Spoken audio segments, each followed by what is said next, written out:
honestly don't think that Academy is that bad. I think that it's actually pretty good. At least the console looking back at launch, it was pretty bad. That's all I'm just saying. Just stop looking at me. Hey! All you need to shut your faces! Why is no one talking about all the problems on my favorite game mode in TF2, Humans vs. Robots, have? I mean, the poor game mode has been completely ignored since its last major update in 2013. Yes, I waited a little too long to actually start playing it, but whatever. Nonetheless, I decided, with the help of some good friends, to share ideas I thought of whilst in a drug state about things that could be added, fixed, removed, or sent to the gulag in MvM. Except that last one. Stalin hasn't been returning my calls lately.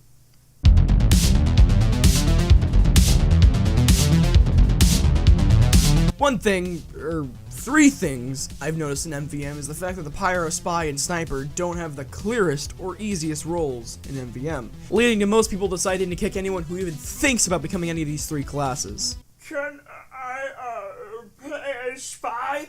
No! Fucking kill him!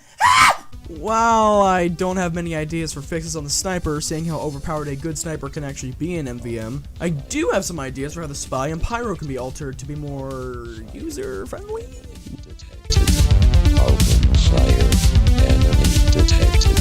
One thing I've noticed about Pyro is how quickly you can burn through ammunition while trying to defend against huge waves of robots. It's even worse when you decide to prioritize ammo upgrades over damage upgrades, which causes you to waste ammo while still having a lot of it. So I was thinking they could remove Pyro. They should add a way for the Pyro to easily regain ammo without having to fall back, being able to keep the heat on the robots. I had two ideas for how this could be achieved. One being a plus 5% ammo regenerated per kill upgrade for the flamethrowers, the amount increasing based on current max ammo count and upgrade level. And I think each upgrade level would have to cost around like 200 credits each. Another idea would be making money drops work like small ammo boxes for the Pyro. Although, if we think realistically about this, only the first idea would work since the second one would just attract way too many Pyros into taking money from the scouts who really need that green. Greedy bastards.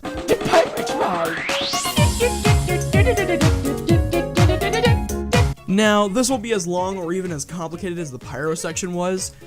Have you ever played Spy and noticed that the Sapper works differently in MvM than in multiplayer? Of course you have! This ain't fucking Dora the Border Explorer.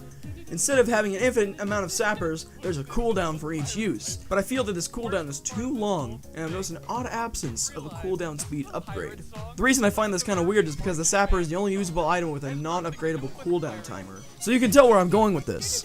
I was thinking that the sapper could get a cooldown time upgrade. Now, of course, this will have to be a bit pricier than other cooldown upgrades. I'd say it'd have to be around 400 to 450 credits, seeing how effective and powerful the sapper could be with this upgrade.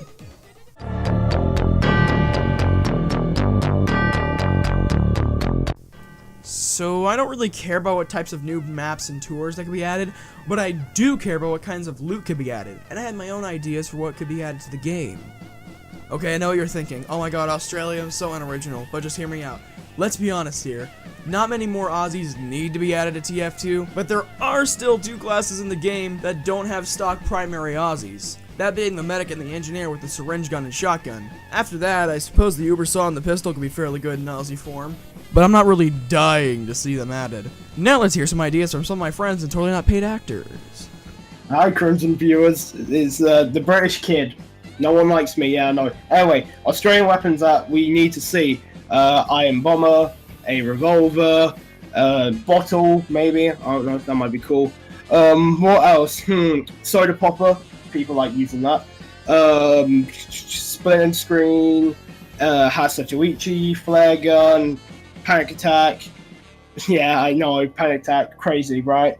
Let's think. I'm forgetting one, aren't I? Oh yeah, fucking Australian sandwich. Do it now. We need it. It's precious. Anyway, this has been Sam Solly, the horrible British YouTuber. Go check out my channel. It's really shit. Don't just please solve it. When I say Australian, I need more friends. Hey, I'm Doplr, the green scout guy. Also the one that sucks at TF2, even though he has 625 hours in the game. So Krim told me to talk about what drops I would like to see in MvM. Because, you know, we've been playing a lot of MvM recently. And he told me about, like, chrome guns, which I thought was a really good idea.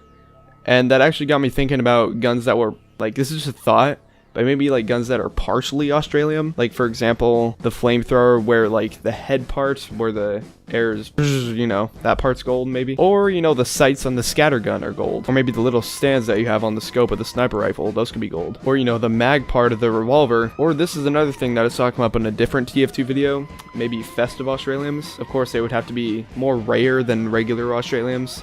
Not, I wouldn't say like as rare as a, say, a golden frying pan. In between regular Australiums and a golden frying pan, leaning more towards regulars though in rarity. And of course the extinguisher would be the most common. Or I was thinking about something else, maybe they could start dropping badges for MvM. You know, like if you complete a certain number of tours, you can get maybe a bronze badge. I was thinking like maybe 5 to 10 tours you would get a bronze badge, and then maybe for 20 to 25 you get a silver one, and then 50 tours for a gold one. You know, it's just a thought. I don't know if it'll do good in the game, because or instead of dropping new badges, it would just change the color of the badge that you currently had for that, you know, mission. It would just like change to bronze, silver, or gold, or just drop new ones. I have no idea which one would be better.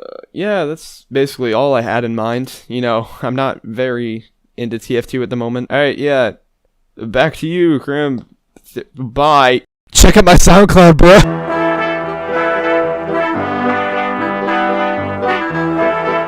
Alright, I know that MvM is most likely dead to Valve and the remnants of the TF2 dev team, and it's more likely for me to get a real girlfriend and actually make decent content than MvM ever getting another major update, but it's always fun to start discussions like this, you know? Anyhow, hope you enjoyed. I might be taking a little bit of a break from MvM related videos and topics since I've made so much of them at once. Also, before I go, I'd like to thank Sam Salty and Doplr for sending in their clips. I'll see you guys on my next sad attempt at a video. Peace!